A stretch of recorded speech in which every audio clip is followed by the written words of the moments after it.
Hello, welcome to my channel. In this video, I'm going to be talking to you about why I wasted my height and why I wished I played basketball. So,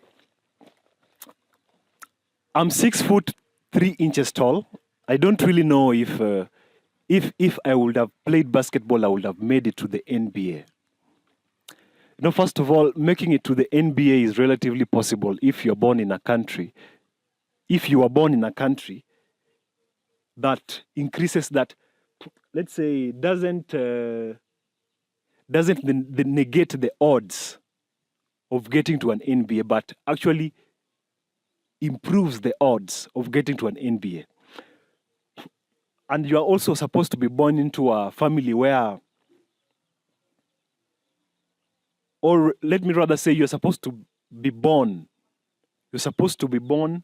by parents who are actually thinking in that route of the NBA.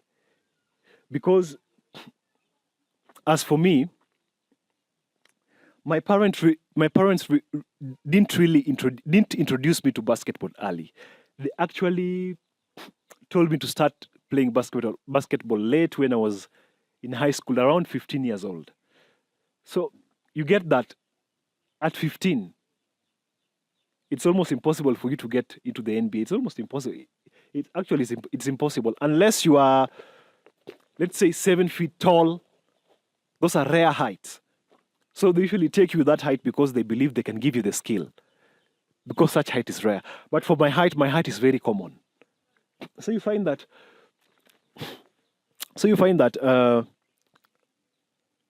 I couldn't really, even if I had trained as hard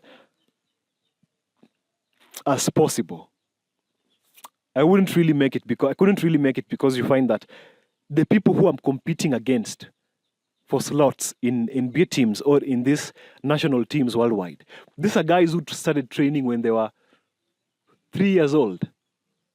Yeah. They were born and the first thing they saw was a basketball. So their parents knew very early. They had prepared the path for this child so early. So the child just had to walk through it. But if you have parents who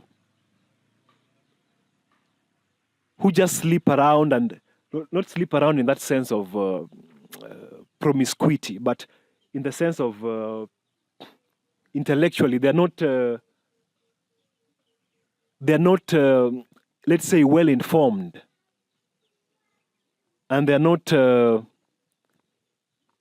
they don't see opportunities quick enough. If you don't have such parents, then you're doomed to fail, because for you to reach the NBA level, your parents will have to play a pivotal. In fact, 50% of the probability that you'll reach to an NBA level, 50% of it will be contributed by your parents, because they'll have to prepare you for that path. If they introduce you to different things, or if they don't create a conducive environment for you to start training and getting these skills from an early age, you're not going to go anywhere.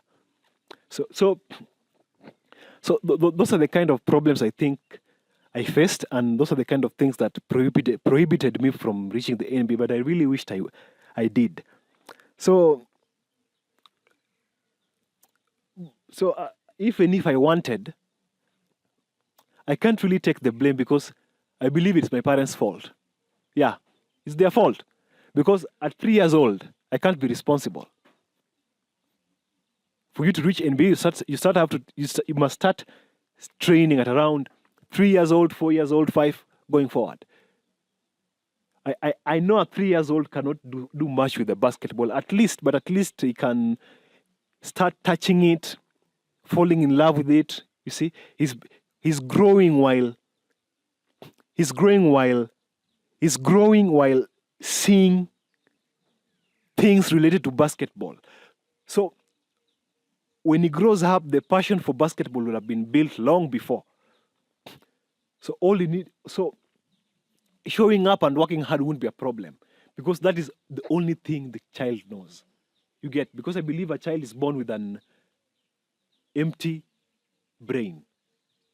And when the child interacts with the world, that feedback is what creates intelligence.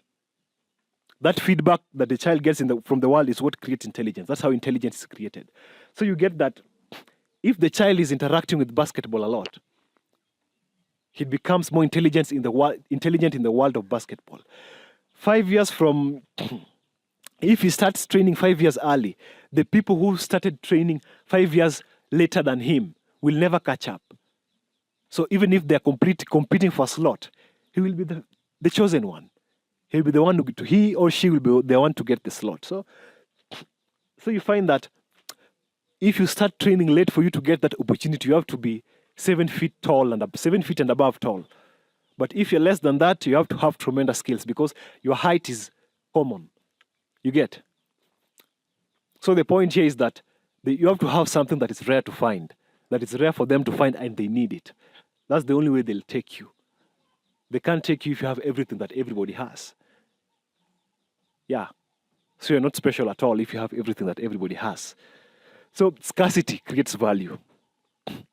You have to remember that scarcity creates value. So I wish my parents would have introduced me to basketball earlier. Yeah, even if not at 3 years old, but at least at 10, by 10 years old, 9, 10. That would have been better. I would have had a better chance of making it. So, but sometimes I usually think that maybe if I would have been an orphan, I would have been further in life. What do you think? Do you know that some of you, if you are orphans, you would have been further in life as compared to where you are now? I'm telling you, because you find that if you have parents who are ignorant and misinformed and have low IQ, you find that they'll be dragging you behind. Yeah, they'll be closing doors to opportunities that if you are orphan, you'll have been free to explore. Even maybe in an orphanage somewhere or living in a guardian somewhere who would have been much more intelligent than them or more open to exploring opportunities than them. So you find that actually in this life, sometimes having parents is like a curse because I know some of you might not agree with this, but having parents sometimes is a bad thing. Because you find some parents drag you behind. Yeah, they close doors to opportunities that would have led you to greatness.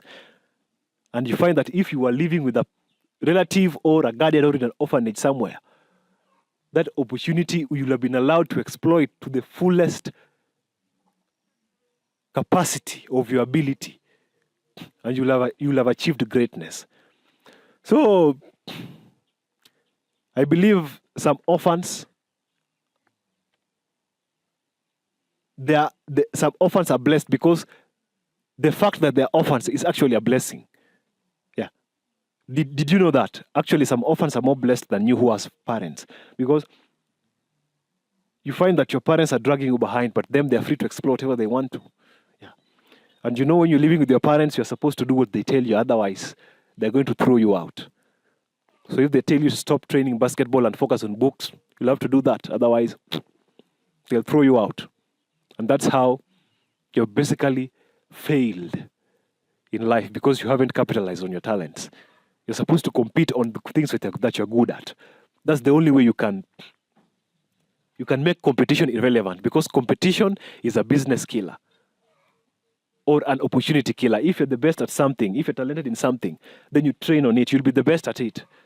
Because talent plus hard work beats hard work without talent all day. That is what I think. Talent with hard work beats talent without hard work. I'm telling you, even just small hard work with talent will beat no talent with hard work. That is what I believe. Because if you compare Messi and Ronaldo, Messi doesn't train that much. As if you compare him with Ronaldo, Ronaldo trains a lot, almost 3 times as hard as Messi. But you see, Messi is better than him in the pitch because of the talent Messi has. Messi doesn't have to actually make tremendous amount of efforts because it is in his blood to do the things he does in the pitch. It comes naturally to him. That's a good example of why talent plus hard work will always beat let's say, what was I saying? That's a good example. That's a good example why small talent.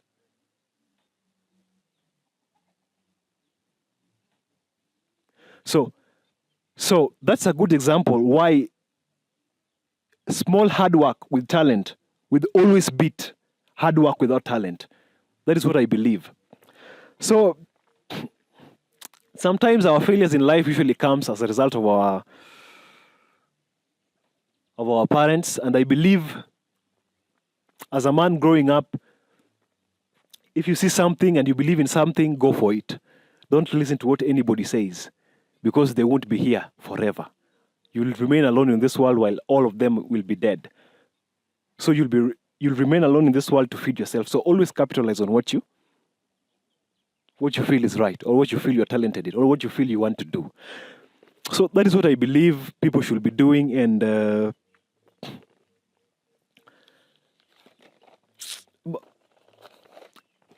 there's something else I wanted to tell you. When I was in high school, when I got the opportunity to play basketball, actually, you find that there are a lot of challenges. There are certain high schools that don't prioritize sports.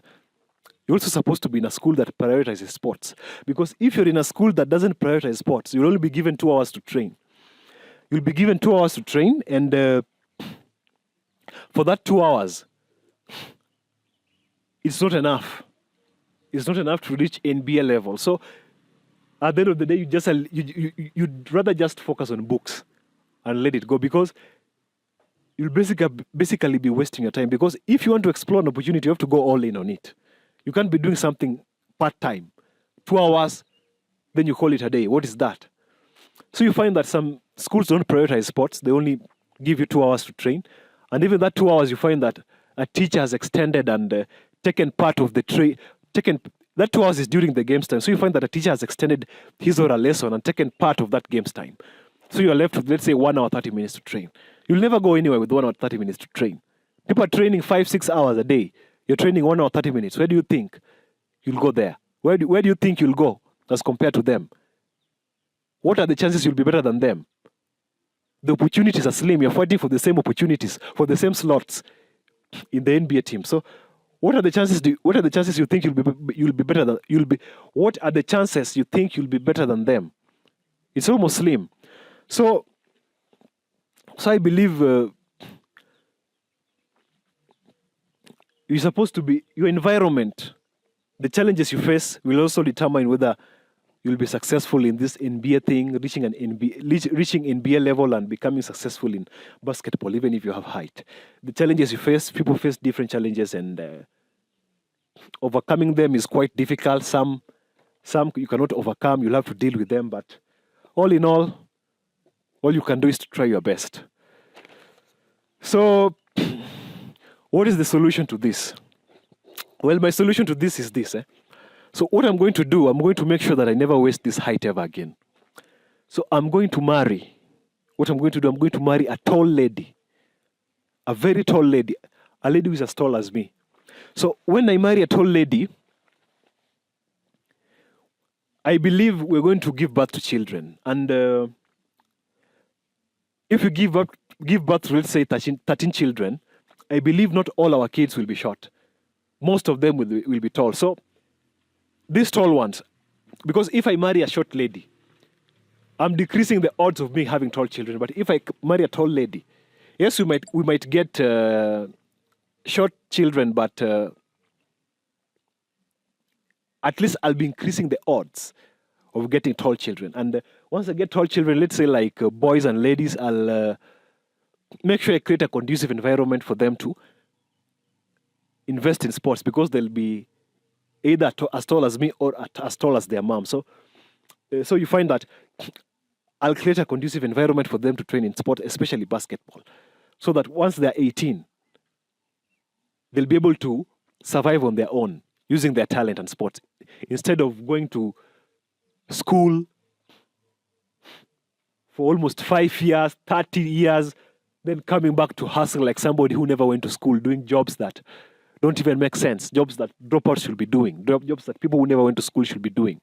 It's a waste of investment. So I'd rather invest in them in training, basketball, from the moment they're given birth to. From the moment they're given birth to, the first thing they will see is a basketball in their face. Not my face, not their mom's face. They'll see a basketball. That's the first thing they'll see.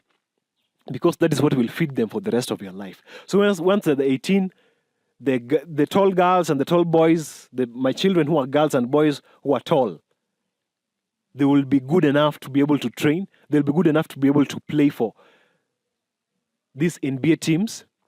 For the boys, the National NBA Basketball Association, and for the ladies, they'll go to the Women National Basketball Association. Or even if they don't make it that far, they'll be able to get into these national teams, let's say in China, these leagues in China, and even international basketball teams.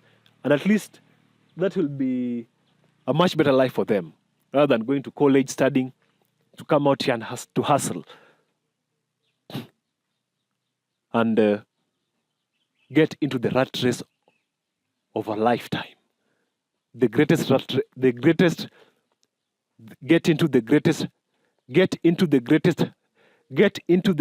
rat race of all time. I don't want my kids to get into the greatest rat race of all time. I don't want my kids to get into the greatest rat race of all time. I want them to live a much better life than mine. So that's the solution to this problem that I have. And I'll never waste this height ever again. I've put a stop. Actually, I've put a stop to this height getting wasted. It will never get wasted again. So that is what I'll do. So for you guys out there who are tall and you think you are, not you think, actually for those guys out there who are tall and you have not made it to the NBA and you're not utilizing your height in any way, make sure you marry a tall lady, give birth to tall kids, so that height. Make sure you give birth to tall kids, so that height will never get wasted again. Okay, hope you're listening to me keenly. So, I believe in talent. Talent is really good. That is something that you can't face competition in. If you capitalize on your talent, you'll never face competition, because nobody can be as good as you if you're talented in something. Even if they work as hard, even if they work harder than you, they'll never be as good as you. So thank you guys for watching. If this video was informative, like it, share it, subscribe if you want to see more videos like this.